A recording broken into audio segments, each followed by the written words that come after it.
नमस्कार स्टूडेंट्स, आज हम मैकेनिज्म ऑफ रेस्पिरेशन का फर्स्ट स्टेप यानी ग्लाइकोलाइसिस के बारे में पढ़ेंगे।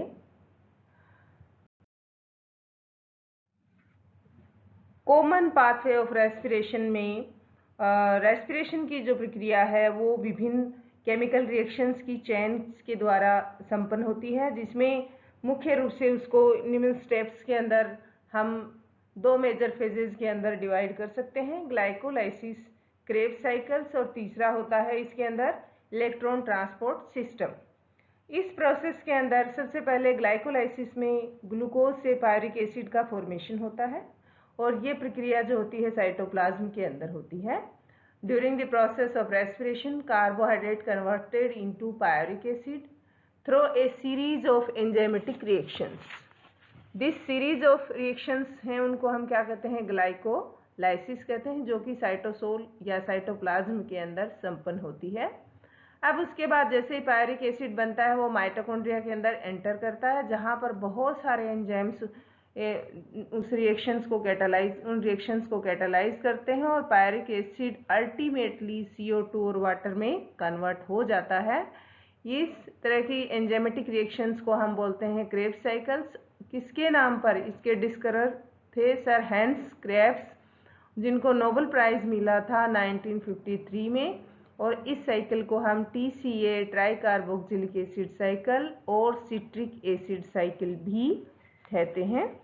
तो ये जो क्रेब्स साइकिल है ये माइटोकॉन्ड्रिया के अंदर होता है, जिसमें NAD से NADH2 का फॉर्मेशन होता है और यहाँ पर O2 से ऑक्सीजन के उपभोग से H2O का फॉर्मेशन होता है। तो ये रिएक्शन कहाँ पर कंप्लीट होती है? माइटोकॉन्ड्रिया। अब बात करते हैं हम, चाहे एरोबिक रेस्पिरेशन हो चाहे एनारोबिक रेस्पिरेशन हो, यानी जो ऑक्सीजन की प्रेजेंस में रेस्पिरेशन होता है उसको हम एरोबिक रेस्पिरेशन बोलते हैं, और ऑक्सीजन की एब्सेंस में होता है उसको एनारोबिक रेस्पिरेशन कहते हैं। दोनों में ही ये ग्लाइकोलाइसिस जो स्टेप है वो सिमिलर होती है। उसके बाद एनारोबिक रेस्पिरेशन में फर्मेंटेशन, यानी आगे पायरिक एसिड माइटोकॉन्ड्रिया में इंटर नहीं करता है, जबकि जो एरोबिक रेस्पिरेशन होगा उसके अंदर पायरिक एसिड माइटोकॉन्ड्रिया के अंदर इंटर करता है और फर्दर कंप्लीट ऑक्सीडेशन संभव होता है। तो दोनों ही क्रेब्स चक्कर, इसके बाद वाली जो स्टेप्स हैं जैसे क्रेब्स चक्कर है या ETS है, दोनों ही ऑक्सी अवस्था में कार्यशील होते हैं, इसलिए ये प्रक्रिया जो है माइटोकॉन्ड्रिया में संपन्न होती है।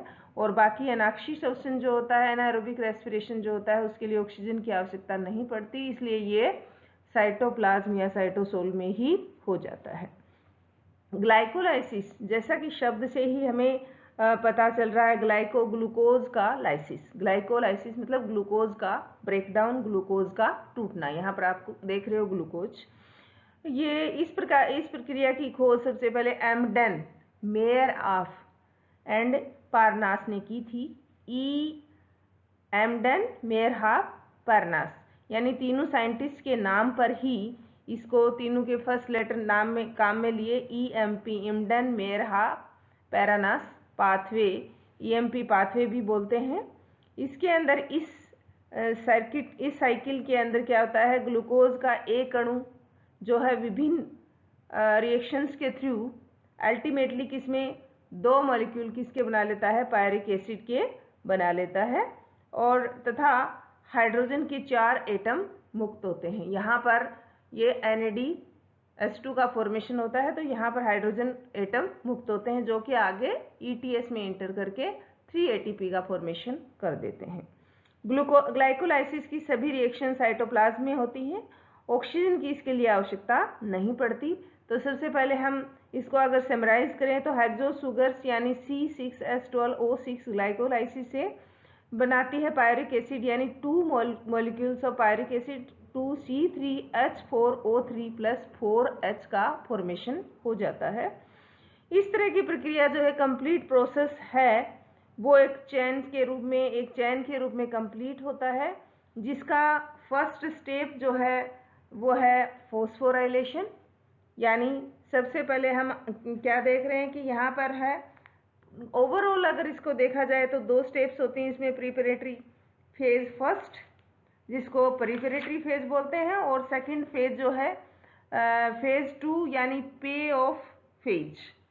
ये फर्स्ट फेज जो है इसके अंदर सबसे पहले फास्फोराइलेशन ऑफ ग्लूकोज, ग्लाइकोलाइसिस की जो स्टेप्स हैं, रिएक्शन स्टेप्स में सबसे पहला क्या है, फॉस्फोराइलेशन ऑफ ग्लूकोज, यानी ये फर्स्ट स्टेप यहाँ पर कंप्लीट शुरू होती है। तो यहाँ पर glucose plus ATP hexokinase enzyme यहाँ काम में आएगा, और मैग्नीशियम जो है एक एक्टिवेटर के रूप में काम में आता है। तो ग्लूकोज 6 फोस्फेट का फॉर्मेशन होता है और एडीपी बनता है। उसके बाद सेकंड स्टेप, यानी यहाँ पर बन गया ग्लूकोज 6 फास्फेट। सेकंड स्टेप है आइसोमेराइजेशन स्टेप, यानी यहाँ पर ग्लूकोज 6 फोस्फेट अपने ही आइसोमर फ्रक्टोज 6 फोस्फेट में कन्वर्ट होता है बाई एंजाइम फोस्फोग्लूकोआइसोमेरेज द्वारा। फोस्फोग्लूकोआइसोमेरेज एंजाइम फ्रक्टोज 6 फोस्फेट का फॉर्मेशन कर देता है। स्टेप थर्ड में क्या होता है, फोस्फोराइलेशन ऑफ फ्रक्टोज 6 फोस्फेट। वापस से फिर से एक एटीपी काम में आएगा, और फोस्फोराइलेशन से क्या बन जाता है, फ्रक्टोज 1,6 डाइफोस्फेट, यानी फ्रक्टोज 6 फोस्फेट प्लस एटीपी और फोस्फोफ्रक्टोकाइनेज और मैग्नीशियम एक्टिवेटर, और बन जाता है फ्रक्टोज 1,6 डाइफोस्फेट का फॉर्मेशन हो जाता है, फ्रक्टोज 1,6 डाइफोस्फेट बन जाता है। इसके बाद नेक्स्ट स्टेप है जिसको हम बोल देते हैं क्लीवेज स्टेप, या फ्रक्टोज 1,6 फोस्फेट का ब्रेकडाउन। तो फ्रक्टोज 1,6 डाइफोस्फेट जो बना है, अब इसका फर्दर ब्रेकडाउन होगा, तो इसमें 3 कार्बन वाले, यानी 2 बन जाएंगे, 3 कार्बन, दोनों ही 3 कार्बन, क्योंकि 6 कार्बन है, ये भी 6 कार्बन है, तो यहाँ पर बन जाते हैं 3 कार्बन ट्रायोस फोस्फेट एंड ग्लिसरैल्डिहाइड, जिसको हम बोल सकते हैं ग्लिसरैल्डिहाइड फोस्फेट, एक एल्डोज शुगर, और दूसरी बन जाती है ट्रायोस फोस्फेट ही, जिसको हम बोलते हैं डाईहाइड्रोक्सी एसीटोन फोस्फेट, DHAP, जो कि एक कीटोज है। ये तो है एल्डोज और ये है कीटोज बन जाता है, और फ्रक्टोज डाइफोस्फेट एल्डोलेज एंजाइम की प्रेजेंस में ये काम हो जाता है। एल्डोलेज एंजाइम इसको ब्रेक कर देता है, और 3 कार्बन वाले मोल इसमें बन जाते हैं। अब आगे नेक्स्ट यहाँ पर फिर से आइसोमेराइजेशन होता है, यहाँ क्लीवेज हुआ था, यहाँ आइसोमेराइजेशन हो जाता है। आइसोमेराइजेशन में डाईहाइड्रोक्सी एसीटोन फोस्फेट है जो कि 3 कार्बन वाला, वो एंजाइम ट्रायोस फोस्फेट आइसोमेरेज द्वारा, ट्रायोस फोस्फेट आइसोमेरेज द्वारा वापस, यानी 3 फॉस्फेट ग्लिसरैल्डिहाइड या ग्लिसरैल्डिहाइड 3 फोस्फेट में कन्वर्ट हो जाता है। तो इस तरह से क्या हो गए, ग्लिसरैल्डिहाइड 3 फोस्फेट के 2 मॉलिक्यूल्स यहाँ पर बन गए हैं। तो अल्टीमेटली फ्रक्टोज 1,6 फोस्फेट से यहाँ क्या हो गए, 2 moles of glyceraldehyde 3 phosphate. Now step 6, oxidative phosphorylation of glyceraldehyde 3 phosphate. Glyceraldehyde 3 phosphate का ऑक्सीडेटिव फोस्फोराइलेशन होता है। इसमें इस प्रक्रिया के अंदर क्या होता है, ग्लिसरैल्डिहाइड जो है वो इसके अंदर कन्वर्ट किस में हो जाता है, बाईफॉस्फोग्लिसरिक एसिड के अंदर कन्वर्ट होता है, और यहाँ पर फॉर्मेशन हो जाता है कोएंजाइम NAD से NADH2 का फॉर्मेशन हो जाएगा, क्योंकि यहाँ पर 2 मोल पैरेलल लेके चल रहे हैं, तो यहाँ पर 2 NADPH2 का फॉर्मेशन हो जाता है। अब उसके बाद नेक्स्ट स्टेप में क्या होगा कि यहाँ इस प्रक्रिया के अंदर यहाँ फॉस्फोग्लिसरैल्डिहाइड डिहाइड्रोजनेज एंजाइम काम में आएगा, और यहाँ फॉस्फोग्लिसरैल्डिहाइड 3 फोस्फेट से किसका फॉर्मेशन हो जाता है, 1,3 डाइफॉस्फोग्लिसरिक एसिड का फॉर्मेशन हो जाता है, और NADH2 का बनना यहाँ पर संभव है। नाउ उसके बाद यहाँ बन गया 1,3 डाइफॉस्फोग्लिसरिक एसिड। ग्लिसरिक एसिड बनने के पश्चात यहाँ फॉस्फोग्लिसरिक काइनेज एंजाइम की उपस्थिति में यहाँ ATP से 2 ADP से 2 ATP का फॉर्मेशन हो जाता है, और बन जाता है 3 फॉस्फोग्लिसरिक एसिड। 3-फॉस्फोग्लिसरिक एसिड का फॉर्मेशन हो जाता है। नाउ नेक्स्ट उसके बाद 3-फॉस्फोग्लिसरिक एसिड जो है, 3-फॉस्फोग्लिसरेट जिसको हम बोल सकते हैं, फॉस्फोग्लिसरो म्यूटेज एंजाइम की उपस्थिति में, म्यूटेज एंजाइम जो होता है उसमें तीसरी पोजीशन से सेकंड पोजीशन पर फॉस्फेट चेंज हो जाता है और H2O का यहाँ पर लिबरेशन होता है। 2 मोल हम लेके चल रहे हैं तो 2-फॉस्फोग्लिसरेट का फॉर्मेशन हो गया है या 2-फॉस्फोग्लिसरिक एसिड बन जाता है। और एंजाइम कौन सा होगा? फॉस्फोग्लिसरो म्यूटेज एंजाइम। नाउ यहाँ पर 2-फॉस्फोग्लिसरेट बनने के पश्चात 2-फॉस्फोग्लिसरिक एसिड जो है वो एनोलेज एंजाइम की उपस्थिति में फिर से वाटर के रिमूवल से और किसका निर्माण कर लेता है? Two phosphoenol pyruvic acid, PEP, phosphoenol pyruvic acid का फॉर्मेशन कर लेता है। 2 मोल, फिर से यहाँ पर 2 ही मोल बनेंगे, 2 मोल हम लेके चल रहे हैं। तो उसके बाद नेक्स्ट चरण, सबसे अल्टीमेट जो स्टेप है उसके अंदर क्या होगा कि यहाँ ट्रांसफर ऑफ फॉस्फेट फ्रॉम कहाँ से 1,3-डाइफॉस्फोग्लिसरिक एसिड टू ATP को ट्रांसफर होगा। तो यहाँ ऐसी स्थिति में phosphoenol pyruvic acid plus ADP और पायरिक एसिड काइनेज प्लस क्या है? मैग्नीशियम एक्टिवेटर और बना लेता है 2 मॉलिक्यूल ऑफ पायरिक एसिड। और पायरिक एसिड कितने कार्बन वाला होता है? 3 कार्बन वाला। तो 3 कार्बन वाले 2 मोल पायरिक एसिड के फॉर्मेशन हो जाता है अल्टीमेटली, यानी पायरिक एसिड बन जाता है। तो ग्लूकोज का ब्रेकडाउन पायरिक एसिड में होना ही क्या कहलाता है? ग्लाइकोलाइसिस कहलाता है। इस पूरे प्रोसीजर में हम क्या देख रहे हैं कि यहाँ हम 1 मोल लेके चल रहे हैं, ये 1 मोल है। फिर यहाँ आते ही क्या है? ये 2 मोल हो गए हैं, 2 मोल। और ये 6 कार्बन है, ये भी 6 कार्बन, 2 मोल ऑफ 3 कार्बन। फिर यहाँ सारे के सारे 2 मोल हम लेकर चल रहे हैं और प्रत्येक क्या है? 3 कार्बन वाले हैं। 3 कार्बन वाले 2 मोल हम अल्टीमेटली 2 मोल पायरिक एसिड का फॉर्मेशन हो जाता है। अब दूसरा हम यहाँ देख रहे हैं कि ओवरऑल अगर इस पूरी की पूरी रिएक्शंस को हम अगर कैटेगराइज करें तो सबसे पहले होता है फॉस्फोराइलेशन ऑफ हेक्सोज शुगर।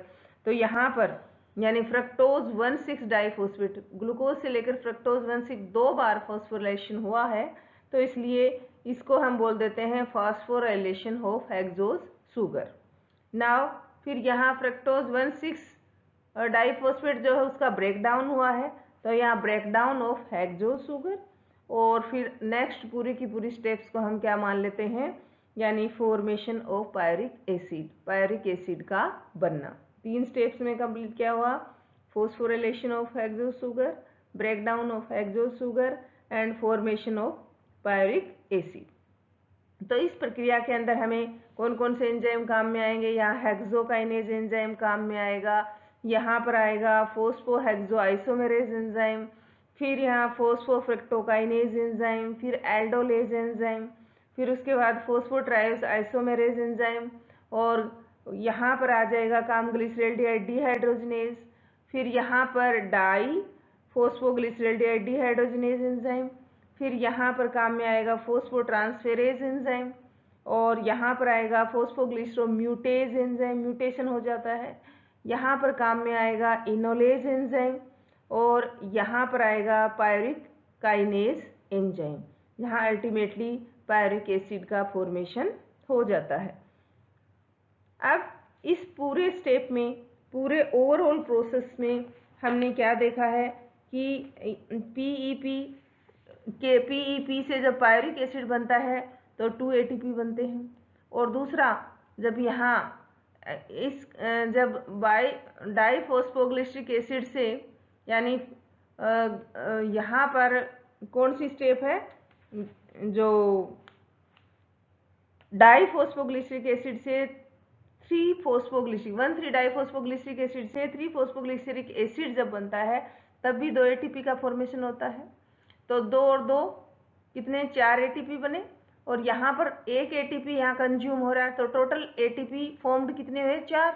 और यहाँ पर एक एटीपी काम में आ रहा है जब ग्लूकोज से ग्लूकोज 6 फॉस्फेट बनता है, और दूसरा एटीपी काम में आ रहा है जब फ्रक्टोज 6 फॉस्फेट से फ्रक्टोज 1,6 डाइफॉस्फेट बनता है।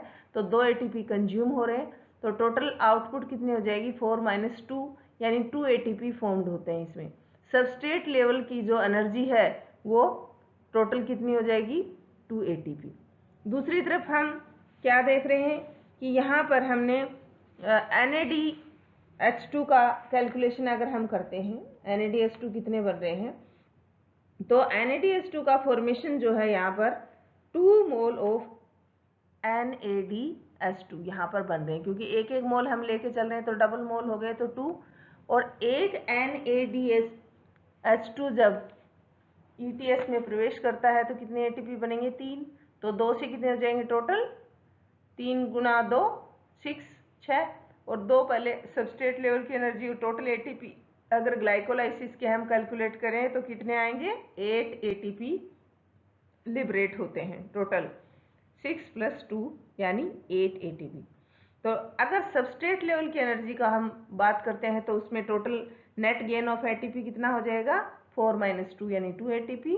और ओवरऑल प्रोसेस में ग्लाइकोलाइसिस की हम बात करें ओवरऑल इसके एनर्जी आउटपुट की, तो टोटल कितने एटीपी का बेनिफिट होगा 6 + 2 यानी 8 एटीपी का बेनिफिट होगा।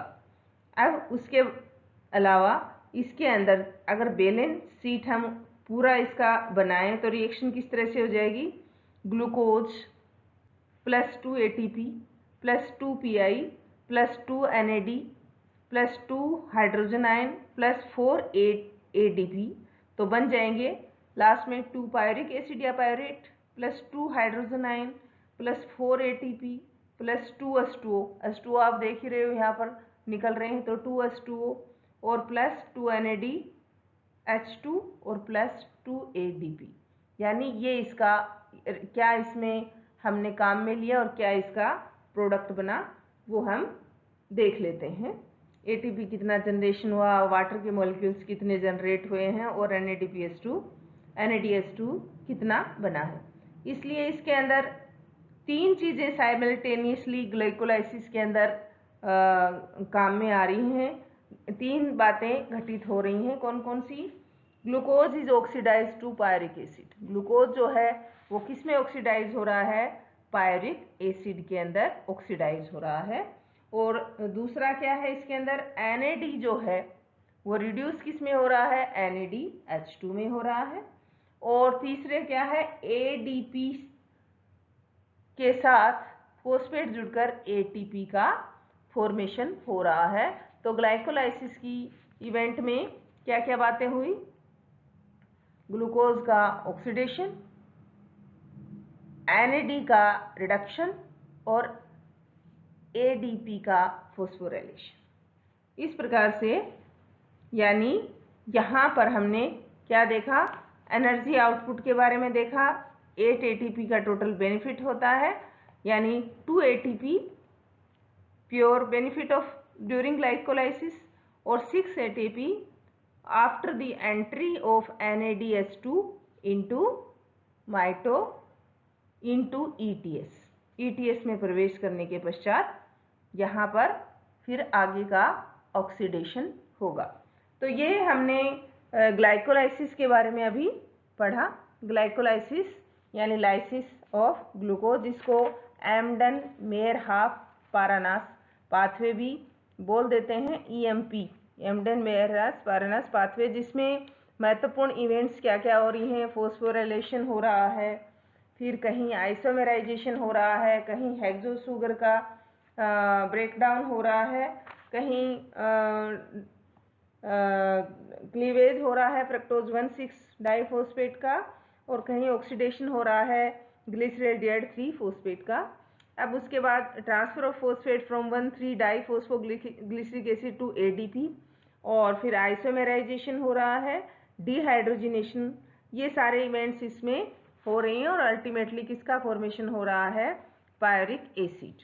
अब उसके पश्चात ये पायरिक एसिड जो बना है वो इसका फर्दर किस तरह से ऑक्सीडेशन होता है, इस पायरिक एसिड का फेट क्या है, भविष्य क्या है, उस पर ही डिपेंड करता है कि अंतिम प्रोडक्ट क्या बनेगा, इसके बाद क्या इसका अंतिम प्रोडक्ट बनेगा, इस पे डिपेंड करता है। तो इस प्रकार से हमने एरोबिक और एनएरोबिक रेस्पिरेशन दोनों के लिए कॉमन होने वाली कॉमन पाथवे की कॉमन रिएक्शंस के बारे में पढ़ा। और थैंक यू।